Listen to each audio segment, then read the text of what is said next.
Less than a year after bipartisan backlash defeated a DeSantis administration proposal to allow golf courses and hotels in state parks, state officials were poised to sign off on another state land grab. The proposed Guana land swap prompted my guest to draft legislation to prevent similar attempts in the future. Republican State Representative Kim Kendall represents District 18 in northern St. Johns County, and she joins us now to discuss that and the upcoming legislative session. Good morning, Representative Kendall. Good morning, Ann. Thank you for having me. Thank you so much for being here today. We're also joined by Jacksonville Today's St. Johns County beat reporter, Noah Hertz. Noah, welcome. Good morning, Ann. Thanks for having me. So, Kim, a lot of things to discuss about the upcoming legislative session. It begins January 13th of next year, and it will include a number of bills that you've sponsored yourself. But I'd like to start with the one that I mentioned at the top, which is this proposal that it's really a direct reaction to what happened at Guana. Remind us a little bit about what happened there and what you heard from your constituents. 100%. So a few months ago, there was a proposed land swap. So Guana River WMA is located in St. Johns County. It's over 10,000 acres of beautiful greenlands, hiking, hunting, fishing, ecology, everything. It's been there, I believe, since 1983. And there was a group or a person that owned 100 acres just south of the outpost, if you're familiar with the area, and wanted to swap 3,000 random acres across 4 different counties for 600 additional acres within Guana River. And, of course, that's a horrible thing. We need to keep our green spaces green. I've told a lot of people that aren't familiar with our neck of the woods that Guana to us is like our Central Park, and we need to maintain that. So they tried to do a quick land swap. Thankfully, Florida Audubon was able to catch it. It was a last-minute add to a not scheduled meeting, not the normal regularly scheduled meeting. And we had less than 7 days to act to stop the swap. A lot of people are familiar with the park issue that happened last year. Florida Audubon said they actually had 39,000 people sign the petition last year. This year, over this Guana issue, there were 50,000 people that signed it. And that's opposing. Opposing. Thank you. Yes. So from that, and I tell you, when I had just come home from session before we went back again for special session, and luckily I had that week, but everybody, we just dug in our heels, everybody in the community everywhere dug in.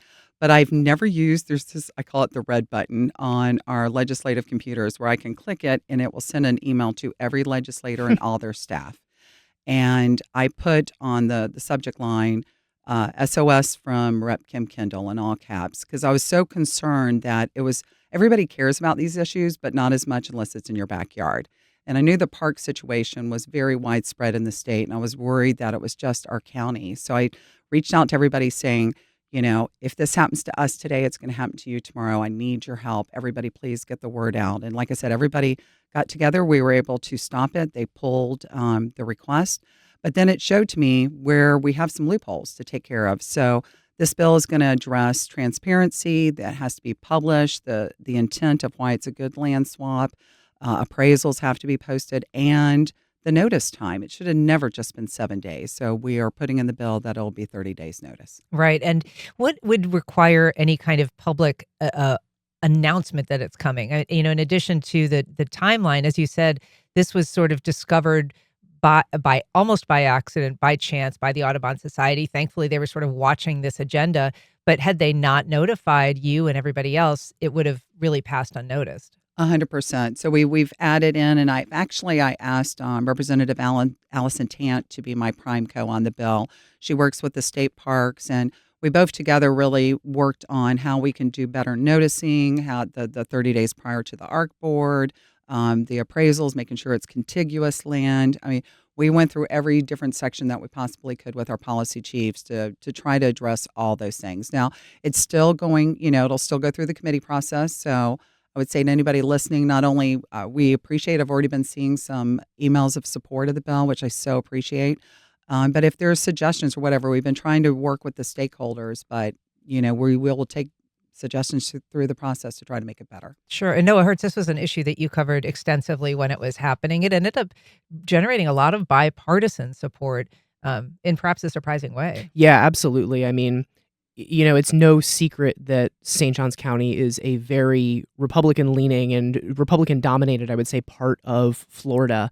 And as such, I think there is a type of person you could expect maybe that it would be more in favor of property rights, maybe a little less worried about some of these more environmental issues, but that is absolutely not the case in St. Johns County. I mean, I went to a protest couple of days after this was identified by Florida Audubon that some folks were holding out a couple of miles from the area at an intersection in Ponte Vedra Beach, and it was packed with people. And people, I talked to a good bit of people out there, people across age demographics, across socioeconomic demographics, across political stripes. It was a lot of people who were opposed to this. And I think to your point too, Kim, about the sponsors of this bill, I mean, the co-introducers now of this bill run the gamut of, Dean Black, Republican here from Jacksonville, all the way to Anna Eskamani down in Orlando, who is arguably one of the most, if not the most progressive members of the Florida House. So Those two might represent actually the polar opposite. So it is really interesting that this has garnered so much bipartisan support too. And I want to note too, to an element that you discussed of this bill about the transparency of the reasoning for it. I know when I talked to people about this specific land swap, people were frustrated about just the idea of giving up land in this wildlife management area that is like not quite a state park, but still state-owned conservation land. A big sticking point I heard from people when I talked to them was just that there was no information about what could happen to this land, because the proposers of the land swap, this Upland LLC, was a private enterprise, like you said, Kim. It could have been a person. It could have been a company. There was really no information about who they were, what they wanted to do. I mean, there were rumors floating around, but none of those were substantiated.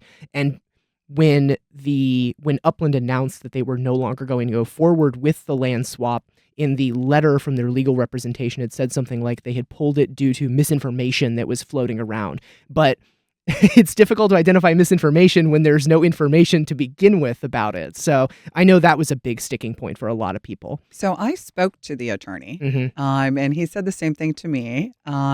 He also said that they thought they could take better care of the land than the state, and they were worried about the gunshots. I don't know Because what it's that a was wildlife about. management area. Yeah. I guess. But he said the same thing too. He said this was misinformation because we were required to have to make it all conservation. And I stopped him there. I said, that is not accurate. Mm-hmm. According to the Florida statute, it can be all or partial amount. And to your point, I told him, I said, I reached out through our policy chiefs, the DEP. I was trying to see ahead of time, what portion, were you going to make it all conservation? Not likely in my opinion, but, or a portion or whatever, to see that ahead of time. And I was told I would not be able to see it until they presented at the ARC meeting. And so that was, again, some of the information that Allison Tant and I put to make sure that information's got to be clear and ahead of time. And, and this doesn't negate a good swap, right? If it's a great swap, if this really was more beneficial for us, then show us, explain it to us, and we'll cheer you on. But the way it's set up right now, not a fan. So we're very happy to be able to bring this bill. Mm-hmm. If you're just joining us, we are talking to St. Johns County-based State Representative Kim Kendall about her plans for the upcoming legislative session. We're also joined by St. Johns County beat reporter Noah Hertz. If you have questions for the lawmaker or comments in general, you can join us on air at 904-549-2937. You can also go to firstcoastconnect.org and find all of the quick links to connect with us. The need to explain or justify a land swap like that is sort of central in this new legislation that you've proposed. And it was something obviously missing from what was transpiring earlier this year. But in order to say, in this case, there was going to be a net gain of conservation lands. The 600 acres here in the Guana was going to be exchanged for 3,000 acres total elsewhere. But your legislation would require an explanation as to why this would benefit. So it couldn't just be a total acreage. You'd have to explain why the land that was being given up didn't have conservation value and why the swap would be more beneficial. 100%. And also, Allison Tant was so great. She quickly grabbed Matt Caldwell. He's the former representative that wrote the land swap legislation. So in this instance, and we really dug in hard like we were cramming for a college exam to get prepared when I thought I was going to have to present before the ARC. The contiguous land swap, it should have never even hit the table because it should have just been side by side. It's not intended. Explain. I'm sorry. So it's intended like if he wanted to swap, say, his 100 acres for the 600 next to it, that's what the land swap. When they say contiguous, not I want to swap 100 or 600 acres over here for 3,000 random. They're So there's a supposed to be permissible side by side. I see. So if in a permissible land swap situation, they Correct. should be adjacent At land. least under that Florida statute. If they want to bring something else under a different Florida statute, they might. But in the land swap, that was the intent. That's Matt Caldwell was so gracious to just continually go over it with me and Allison to make sure I understood it. But that was the way they got it to where the state could acquire more land without having to pay the funding and stuff. But land swap contiguous, it's not just that these 3,000 happen to be contiguous with something over there and this 100 contiguous. They have to be contiguous in the land swap. A has to be contiguous to B. Yeah. All right. I do want to kind of shift to a couple of other things that are your proposals coming up in the legislative session. So first of all, just remind us a little bit about the parameters of the legislative session. It doesn't start at the same time every year. People are a little bit confused by that. A lot has already taken place. A ton of meetings have happened. A lot of legislation is sort of already on its track. People are sometimes surprised to know that so much has already been done. They may feel like they've missed an opportunity. And then you've introduced 7 bills. That's sort of the standard of what is allowable for each lawmaker. So tell us a little bit about the parameters of the session. And that's a great question. I appreciate getting that because we know so much about our county commissioners, Mhm. right? And then in the news, you hear about Congress, but state seems to be a black hole. So every year, and you're right, we alternate years. We do 6 committee weeks. This year it was 2 in October, 2 in November, and 2 in December. And then we're required by state law to do 60 continuous days for sessions. So this coming year, it will be January 13th through March 13th. But every other year, we alternate. So instead of the following year, when it's an odd number year, we do March through May. So it alternates. And then we do the 6 committee weeks prior to. So the committee weeks, mainly, we spend a lot of time hearing from industry. If we're like I'm on a careers and workforce committee, we hear a lot from the trades and the careers and workforce industries come and talk to us about the hot issues, good, bad, and different. We can ask them directly to get ideas for legislation or just information. We can do amendments, things like that. And then a few of the bills will creep out during committees, and some of them that you might be able to see like their first round, if you will, or their first stop. Most of the bills will head to session time. And so like last year was, I don't know what the total was, maybe about 1,800 bills and only Something 150, like that, yeah. only 150 got into law. Yeah. I did get 6 bills into law, which was, I think the air traffic controller in me. I was like, boom, boom, boom, boom. We just went full steam ahead. But it's, like I said, it's about 10% of the bills that actually will make it from the beginning to the end. So during session is where you will hear most of them. And then if it's not through the subcommittees assigned to it by like the 5th week, would you agree? Yeah. Noah, that then it's dead, but it'll keep going till the end of session. And if you don't get it through both the House and the Senate, and then they both have to have the exact same verbiage, if they don't, they have to pass back and forth, and you have to pick up the Senate version, or the Senate has to pick up the House version, so it's uniform. Then, of course, it goes to the governor's desk, and he could still veto it. So it's still a lengthy process. Now, the Senate can have as many bills as they want. The House is limited this year. I believe each speaker, decides how many. I've heard it's been 6 before, but it's currently 7 is the maximum that we can bring. And we can't bring a bill out unless we have a Senate sponsor. So starting the process, especially for me, I mean, some people were still picking up bills, I think, during this fall and winter season. I like to start early and really just start digging into the top issues in my backyard and start trying to funnel through. Like this Guana bill, we started it in June, starting to do research on it. Yeah, Noah. Yeah, and I was going to say, too, I know you mentioned how many bills were filed last year and how comparatively few passed. I know last year was especially hot given all of the butting heads about the budget and how to sort that out. I mean, the session ran like a good ways over. Are you expecting that things might be a little more cordial between the House and the governor's office this upcoming legislative session with the new Speaker of the House? A new speaker and a local speaker, right? Sam Garrison is going to be, he's the speaker designate. So we will still have Speaker Danny Perez okay, leading us. So that's a difficult relationship that he's had with the governor, right? I'm going to be honest. Why I was so successful. I kept my head down and worried on my backyard. I had a former representative who went out last year. I saw him at an event. He patted me on the back and he goes, "It's a good year to be a freshman." So, honestly, the upper level stuff, I have honestly just tried to stay out of it. I don't blame It's you, but is not. that difficult? Honestly, again, no. And I think Hmm. all I can think is because I'm an air traffic controller by trade. For 10 years, I did it as a career. My husband was as well. And you're just kind of not only more logical, you're set with your radar scope, right? So I Hmm. worked at Jacksonville Center in Hilliard. There's 35 radar scopes. Everybody has their chunk. And there's times, that we talk to each other, but mainly it's about your scope and focusing on that. And so, and especially as a freshman, I mean, we're not in leadership, we're not in any of those kind of negotiations or back and forth kind of issues on the top issues. We're just about our backyard and getting those 7 bills across the line and getting those appropriations working nonstop with the policy chiefs and chairs. And so it's been a blessing. I was surprised how much bonding has happened with our freshman class. Hmm. And I love it. And we are such a wide variety. We have cowboys from the Midwest and Cubans from Miami and business owners. It's just been it's wonderful representation of our state. And I grew up as a military brat. I love that kind of camaraderie. And we've really bonded. So I love it. And is that bipartisan bonding? Yeah. Absolutely. Yeah. It's interesting. Some of them, some of my bills are very Republican right, and I had somebody else mention it, and they're right. So some of my Democrat friends, like I said, I brought on Democrats on the Guana bill. They're going to oppose me. I'm probably not going to win over their votes, but then afterwards we'll have lunch together and be laughing and having a good time. And sadly, I wish more people could do that, right? We don't have to agree on every single issue.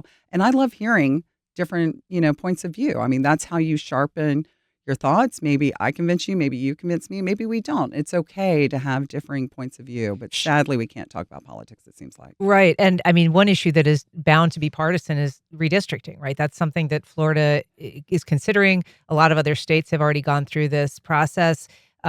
We know that there's a lot of pressure on states from the president to, at least Republican states, to go through a redistricting mid cycle. And so I'm just curious about your thoughts about, given the split in the state. I mean, right now we know that Republicans have gained a lot of voters. They now represent about 40% of voters. Democrats represent about 30% of voters. Independents about 25%. And so there is a natural majority of Republicans, and yet Republicans control, the governor's house, the legislature, both Senate seats in D.C., most congressional seats in D.C. What are your thoughts about whether kind of the current allotment of who's in power in Florida is fair representation when you think about the, 55% of people that are independent or Democrat? As far as fair representation, our former Commissioner of Agriculture was a Democrat. Mhm. And for the longest time, we had Bill Nelson next to Marco Rubio, which are both stateside senators, that you vote for the entire state. I do think our state has the ability of, choosing people on policies. I think there are so many of us, as a party, I personally think it benefits to say you're a Republican or a Democrat, but no two people are alike, and there's always going to be those issues. And I think the voters are very informed. I certainly know in my district we are. And I think people vote for people. And so I think, the people are going to vote for who they like. I do know, and like in my district, which is the northern half of St. Johns County, and I think we're like plus 28 Republican. I mean, Yeah. we are deep red. But I know for a fact that because the primary kind of is the election for St. Johns County, if you win the Republican primary, you win the seat. There are a ton of Democrats who have switched their party to Republican so that they can vote and have a say.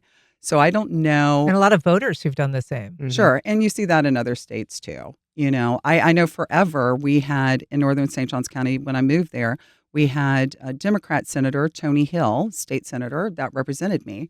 And I never got to vote for him.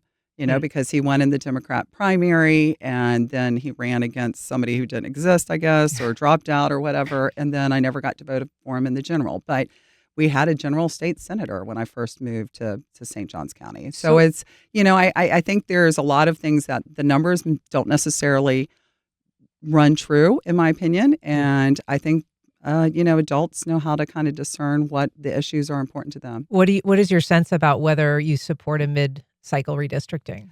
I am not on that committee. Excuse me.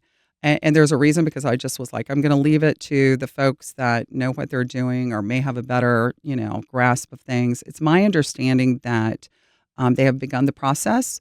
And if the House moves forward, then I will monitor it just like everybody else and see what happens. But I believe we're just kind of in a holding pattern like most people. We've got an email from Ricardo. He says, what does Ms. Kendall think about a state-backed catastrophic hurricane insurance program to separate the hurricane premiums from the rest of the home insurance? This could lower premiums significantly for homeowners and be a better option than lowering property taxes, since it doesn't strip local governments of needed revenue and it respects local rule. So we do have a state-backed hurricane insurance. It's called Citizens, and it has been a big mess for our state, in my opinion. It has never been actuarially sound, and we are the backers if we have too many hurricanes. I think a couple years ago, they said if one of the hurricanes had hit just a few miles more north or south, we would have been in a big, big mess. So we are actively trying to claw off those citizen people that have Citizens onto other types of insurance companies. We need to get more reinsurance companies in here. We need to bring the competition to bring the rates down. And so I am not a fan of Citizens. Yeah.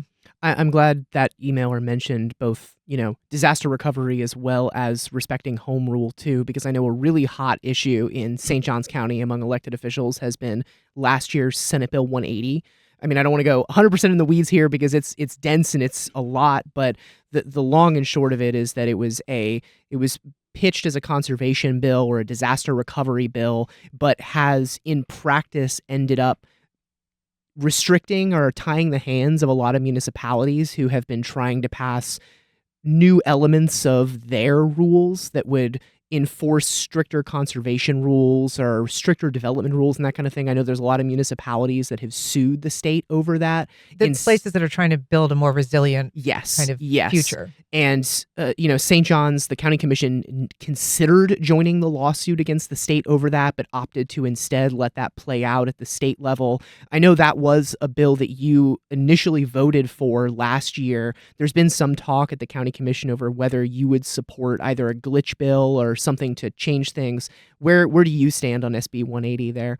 I appreciate the question. So I think it passed unanimously. Do you know? I believe there might have been maybe one abstention right. or something. Yeah, but nearly unanimously. And like you said, the bill we saw, I was told it was a last minute ad at the very end. I can't say that caused some issues, but some major issues. But it was presented to us and the bill read, we have so many homeowners, not so badly up here. We're kind of safe. That doesn't mean we're hurricane proof, but anybody who's lived in the Jacksonville area any amount of time knows a lot of times we get missed. It goes for Orlando or it scoops up and goes to South Carolina. But yeah, knock on wood. Everybody's knocking on wood. Knock on wood. But there are a ton of homeowners who have been knocked out of their homes due to the hurricane, especially in the southern part of the state. And the insurance companies are having these claims and they can't move back into their home. So it's a real issue. So, and it was interesting, when I'm very blessed. I have a lot of my citizens in my district that will email me ahead of time because I'm trying to speed read as much as I can. Nobody can speed read 2,000 bills. But if you have your specialty, I rely on my firefighters to watch the firefighter bills and things like that and give me a heads up if there's something I need to start paying attention to. Nobody caught whatever was added in there, even the couple weeks that the governor gets before he has to sign the bill, or, it seemed to take, I don't know, some sort of portion of time after. It seemed like it was a month before I started hearing from folks. And it seemed like everybody didn't hear or had any issues while it was moving through. I'm a big supporter of local home rule. I actually voted against the Live Local Act because of that. I was one of the few that did. And of course, I would support a glitch bill. Made it very clear to my commissioners as well. It's my understanding because of the Senate bill, our comp plan was not approved. I'm very, very, it matters to me. We have our local electeds for a reason. I don't feel like in Tallahassee, I should be deciding home rule issues from Key West to Miami. That just doesn't make sense to me. I want to ask you about a couple local bills that you're proposing. One is a workforce. It has to do with people who've been incarcerated and would give them an opportunity to do some training before they're released, particularly for commercial driver's licenses. Thank you. I'm very passionate about the trades. And from a recent visit of some jails and prisons, we noticed there's a gap when we have some great certifications going on. One of them that we don't have is getting CDL licenses to inmates behind the fence. So this bill is going to work on identifying certain inmates, not somebody who's had 20 DUIs or something that wouldn't be appropriate for the field. And within their last 2 years, identify them and get them the training and the certifications to either drive a Class A, which is like an 18-wheeler, or Class B CDL, which is like cement trucks, dump trucks, things like that, and connect them with the industry. The bill also partners with the Florida Department of Transportation. They just recently started the Florida Transportation Academy, focused on heavy construction. It also will allow inmates to be able to drive state vehicles for this specific purpose. They have to be able to speak English. That's actually in the bill as well. And I love also, we heard so much from industry that any of the CDL drivers that have less than 2 years experience, the insurance premiums and workers' comp is through the roof. Yeah. So we also have in the bill compensation, first come, first serve, but $5,000 per employee and up to $20,000 per employer, where they can request that reimbursement if they hire somebody with less than 2 years experience. Another and possibly more controversial proposal has to do with parental rights. So this is your House Bill 173, and part of it would, correct me if I'm wrong, but part of it would prohibit minors from receiving treatment for sexually transmissible diseases without parental consent.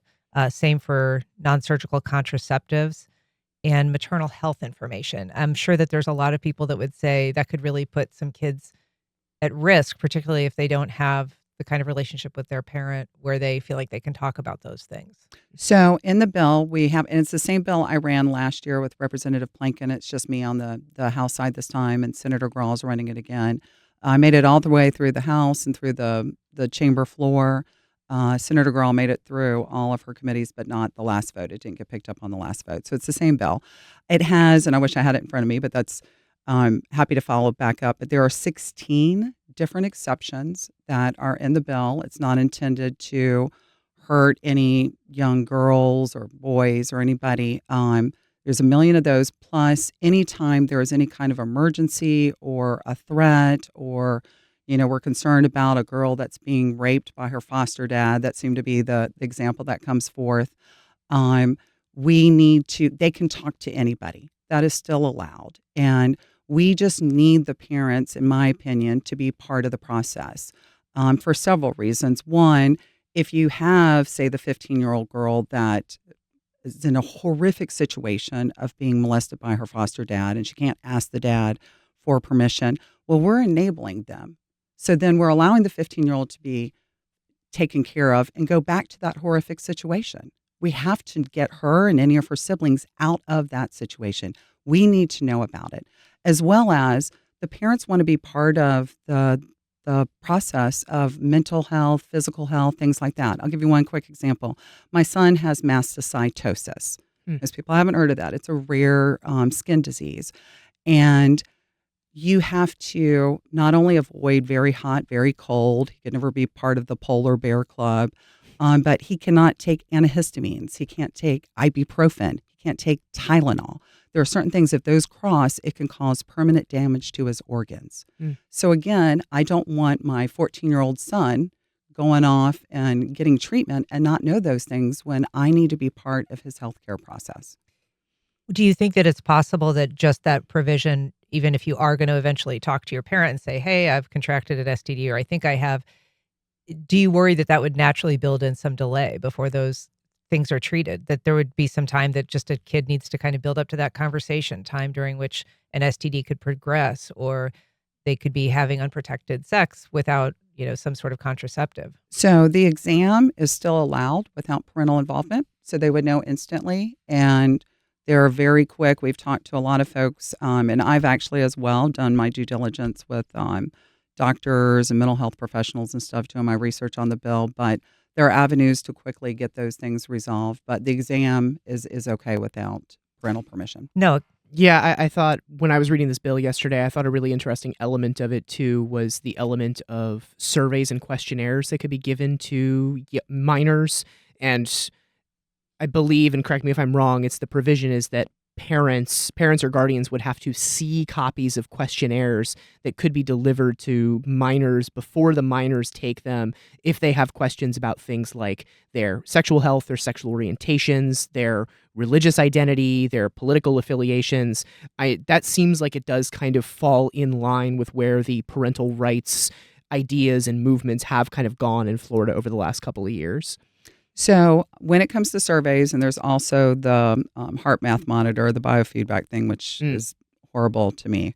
But the surveys, I'm not sure I'm familiar with that. Yeah. Okay, we can hit that if you want. So the surveys, the normal surveys are allowable. Educators, my grandmother taught at Dinsmore Elementary School on the west side of Jacksonville for over 40 years. My great-grandmother was the first female superintendent in Bacon County. So the educational surveys are fine. There's only, I believe it's 7 or 8, again, I don't have the bill in front of me, exceptions, which come to, like you mentioned, religion, gender ID, political affiliations of the kid and their family, and things like that. All we ask is to allow us to opt in. So the normal surveys that are needed for, financial aid or just regular education, teaching and stuff, but these particular, like I said, I think it's about 8, give or take 1. We just want to see it ahead of time. Oh, okay. This makes sense why they're asking this particular question to let us opt in so the student can be part of that. And what was you were referencing? Oh, the heart math monitor. This is a fun one. So it's a resource that is allowed throughout the state to use. I know for a fact, because again, I focus on my district, number 1. There are 7 schools that have been using it in St. Johns County. And what does it measure? So your heart. So let's say we'll take Noah as an example. Noah's a bad kid in our class, right? So I'm the teacher and I've identified him. So I'm going to tell Noah, okay, now hook your finger to this device that plugs into your computer. You're going to see this red graph. You're irritated, agitated. Now you're going to self-regulate yourself down. We're using it for discipline. Calm, breathe calmly. It'll turn to blue. Now, because we can't afford for every kid to have this heart math monitor, we're going to put it on the screen in front of the class. So all of us, all the children, y'all can participate. Watch Noah breathe down quietly, bring himself down, blah, blah, blah. Then we're going to collect that data. We're going to recommend you and your parents go to mental health counseling. So for me, again, if this is a great device, tell me ahead of time, because I'll tell you, my son would have used it to cut up in class and been disruptive. My daughter would have been so embarrassed and traumatized, she would have never wanted to go back. So that's all we're asking, just the same thing like with the surveys. Just tell us ahead of time and allow us to opt in. It is a interesting proposal. I really hope that we're able to get you back during session. I know you're busy then, but it's great to kind of get a heads up on what you're looking at. And it's very nice to have you on the program. So thank you so much, Thank you for having Kim me. Kendall. Appreciate Thank you it. for being here. Noah Hertz from Jacksonville today. Noah, thank you for joining us. Yeah, thank you very much for having me.